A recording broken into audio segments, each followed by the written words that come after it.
ನಮಸ್ಕಾರ ವೀಕ್ಷಕರೇ, MMK TV ಕನ್ನಡಗೆ ಸ್ವಾಗತ. ರ್ಯಾಪಿಡೋ ಬೈಕ್ ಮೇಲೆ ಯುವತಿಯ ಅಪಾಯಕಾರಿ ಹುಚ್ಚಾಟ, ಟ್ರಾಫಿಕ್ ನಿಯಮ ಉಲ್ಲಂಘನೆ. ಹೌದು, ಬೆಂಗಳೂರು ನಗರದಲ್ಲಿ ಮತ್ತೆ ಟ್ರಾಫಿಕ್ ನಿಯಮಗಳನ್ನ ಲೆಕ್ಕಿಸದೆ ಯುವತಿಯೊಬ್ಬಳ ಹುಚ್ಚಾಟ ಕ್ಯಾಮೆರಾದಲ್ಲಿ ಸೆರೆಯಾಗಿದೆ.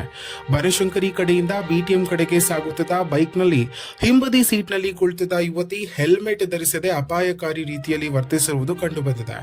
ಕೈಯಲ್ಲಿ ಎಣ್ಣೆ ಬಾಟಲ್ ಹಿಡಿದುಕೊಂಡು ಗಾಳಿಯಲ್ಲಿ ಕೈ ಬೀಸುತ್ತಾ ಸಿನಿಮಿಯ ಸ್ಟೈಲ್ನಲ್ಲಿ ಎಂಜಾಯ್ ಮಾಡುತ್ತಿದ್ದರು. ಇನ್ನು ಈ ಬೈಕ್ ಜೆಪ್ಟೋ ಡೆಲಿವರಿ ವಾಹನವಾಗಿದ್ದು ಅದರಲ್ಲಿ ರ್ಯಾಪಿಡೋ ಸವಾರಿ ನಡೆಸುತ್ತಿರುವ ಶಂಕೆಯೂ ವ್ಯಕ್ತವಾಗಿದೆ. ಸುಮಾರು 4-5 ಕಿಲೋಮೀಟರ್ ದೂರ ಇದೇ ರೀತಿಯ ಅಪಾಯಕಾರಿ ವರ್ತನೆ ಮುಂದುವರೆದಿದೆ ಎನ್ನಲಾಗಿದೆ. ಈ ದೃಶ್ಯಗಳನ್ನ ಕಾರಿನಲ್ಲಿ ತೆರಳುತ್ತಿದ್ದ ಯುವಕರ ಗುಂಪೊಂದು ವಿಡಿಯೋದಲ್ಲಿ ಸೆರೆ ಹಿಡಿದಿದ್ದು, ಕಾಲಿನಲ್ಲಿ ಚಪ್ಪಲಿ ಇಲ್ಲದೆ ಯಾವುದೇ ಭದ್ರತಾ ಕ್ರಮಗಳನ್ನ ಪಾಲಿಸದೆ ಯುವತಿ ಪ್ರಯಾಣಿಸಿರುವುದು ಗಮನಾರ್ಹವಾಗಿದೆ. ಈ ರೀತಿಯ ನಿರ್ಲಕ್ಷ್ಯ ವರ್ತನೆಗಳು ಪ್ರಾಣಾಪಾಯಕ್ಕೆ ಕಾರಣವಾಗಬಹುದು ಎಂದು ಸಾರ್ವಜನಿಕರು ಆತಂಕ ವ್ಯಕ್ತಪಡಿಸಿದ್ದಾರೆ. ಟ್ರಾಫಿಕ್ ಪೊಲೀಸರು ಇದನ್ನು ಗಂಭೀರವಾಗಿ ಪರಿಗಣಿಸಿ ಕ್ರಮ ಕೈಗೊಳ್ಳಬೇಕೆಂದು ಆಗ್ರಹ ಹೆಚ್ಚಾಗಿದೆ. ಇನ್ನಷ್ಟು ಸ್ಥಳೀಯ ಮಾಹಿತಿಗಾಗಿ ನಮ್ಮ ಎಂಎಂಕೆ ಯೂಟ್ಯೂಬ್ ಚಾನೆಲ್ ಅನ್ನು ಸಬ್ಸ್ಕ್ರೈಬ್ ಮಾಡಿಕೊಳ್ಳಿ.